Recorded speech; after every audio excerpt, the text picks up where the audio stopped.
ओम नमो भगवते वासुदेवाय. सार्थ सुबोध ज्ञानेश्वरी.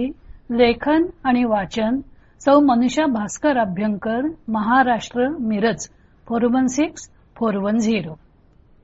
अध्याय 5. कर्मसन्यास योग. कर्त्याची कर्माविषयी बुद्धी कशी असावी. भाग 3. ओव्या आहेत 51 ते 56. आता कर्तृत्व भाव घ्यायचा नाही व फलाशाही ठेवायची नाही, तर मग अशी कर्मे कशासाठी करावीत अशी शंका निर्माण होते. त्या शंकेचे निरसन श्रीकृष्णाने या श्लोकात केलेले आहे. श्लोक 11. कायेन मनसा बुद्ध्या केवलैरिंद्रियैरपि योगिनः कर्म कुर्वन्ति संगम त्यक्त्वात्मशुद्धये. केवळ शरीराने, केवळ मनाने, केवळ बुद्धीने आणि इंद्रियांनी कर्मयोगी फलासक्ती टाकून कर्म करतात, म्हणून त्यांची चित्तशुद्धी होत असते. ते अहंकार विरहित कर्मे करत असतात, म्हणून ते कर्म करीत असूनही शुद्ध असतात. देखे बुद्धीची भाषा नेणीजे, मनाचा अंकुर नुदैजे, ऐसा व्यापारू तो बोलीजे शारीर उगा. पहा, जे कर्म बुद्धीला समजण्याचे पूर्वी व मनात विचार उद्भवण्याच्या अगोदर होते, त्या व्यवहाराला कायिक व्यवहार असे म्हणतात.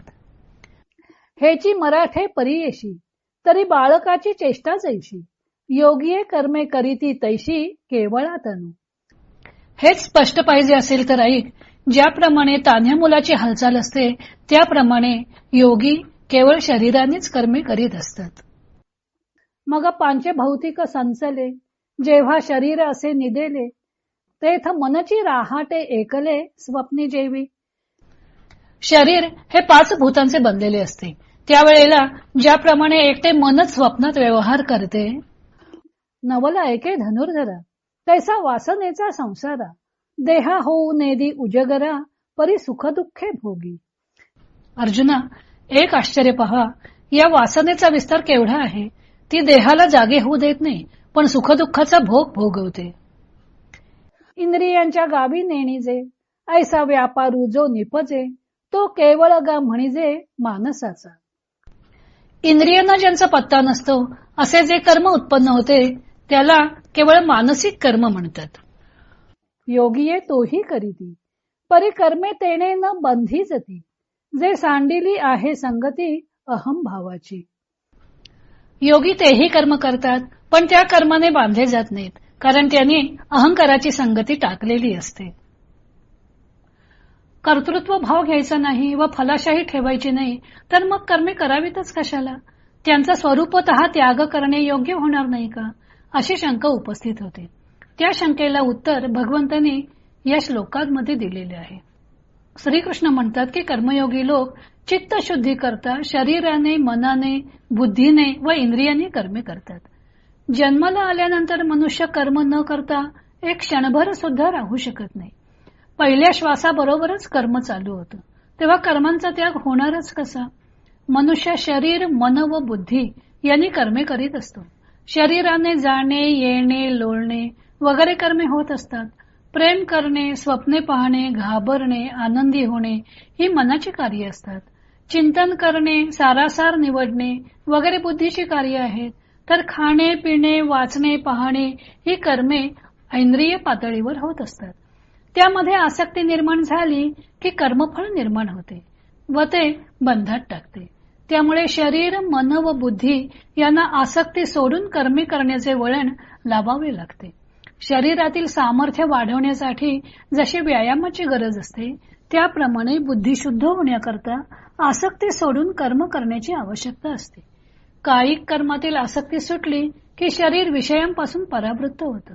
मनातून कर्माची आसक्ती सोडली की शरीराबरोबर मनही विषयांपासून परावृत्त होतं. बुद्धीतील अहंकाराचा निराश झाला की बुद्धीही शुद्ध होते. कर्मयोगी सुद्धा अशी सर्व कर्मे करत असतो, पण आसक्ती व फलाशा यांचा त्याग करून करत असतो. त्यामुळे बाह्यातकारी तो इतरांसारखाच कर्मे करताना दिसतो, पण आंतरिक दृष्ट्या तो वेगळा असतो. तो कशात लिप्त होत नाही. 3ऱ्या अध्यायात इंद्रिये, मन व बुद्धी ही कामाची आश्रयस्थाने सांगितली होती. या तिन्ही स्थानातून कामाचे उच्चाटन करणे आवश्यक आहे. त्याशिवाय आत्मशुद्धी होणार नाही. म्हणून भगवंत आसक्ती सोडून कर्मे करण्याचा अभ्यास करावा असं सांगतात. म्हणून भगवंतांनी या श्लोकात कायिक, मानसिक, बौद्धिक व ऐंद्रिय कर्मांचा उल्लेख केला आहे. पण ती कशी होतात त्यांचे ज्ञानदेवांनी उदाहरणासहित शास्त्रीय स्पष्टीकरण केलेले आहे. ते मार्मिक आणि सुबोध आहे. कायिक कर्मांची व्याख्या करताना ते म्हणतात की बुद्धीला जाणीव होण्यापूर्वी व मनालाही जाग येण्यापूर्वी केवळ देहाकडून घडणारे कर्म म्हणजे कायिक कर्म. म्हणजे कायिक कर्म केवळ देहाकडून घडत असते, त्यात मन व बुद्धीचा सहभाग नसतो. यासाठी त्यांनी बालकाच्या शारीरिक हालचालीचे मराठे म्हणजे सोपे उदाहरण प्रस्तुत केलेले आहे. जन्माला आलेले लहान मूल हातपाय हलवत असतं, त्यामागे कोणती विशेष प्रेरणा नसते. ही क्रिया सहजपणे शारीरिक पातळीवर घडत असते. त्या क्रिया करण्यात कोणताही हेतू नसतो. अशा केवळ देहाच्या पातळीवर घडणाऱ्या क्रियांना कायिक कर्म म्हणतात. कर्मयोगी लोक अशीच कायिक पातळीवर कर्मे करत असतात, त्यात ते अहंभाव ठेवत नाहीत. अशा आत्मक्रीड आत्मरती बालकाला अवधूतांनी सुद्धा गुरु केलं होतं. संकल्परहित हालचाल करणे हे कर्मयोगाचे वैशिष्ट्य आहे. नंतर त्यांनी मानसिक कर्मांचे स्पष्टीकरण केले आहे. मानसिक कर्मे म्हणजे मनाने होणारी कर्मे. उदाहरणार्थ मनुष्य झोपला की त्याला शरीराची आठवण राहत नाही. त्यावेळी एकटे मनच स्वप्नात व्यवहार करते. स्वप्न चांगले पडले असेल तर मनुष्याला सुखाची जाणीव होते, वाईट पडले की दुःखाची जाणीव होते. वास्तविक शरीर तर काही करत नाही.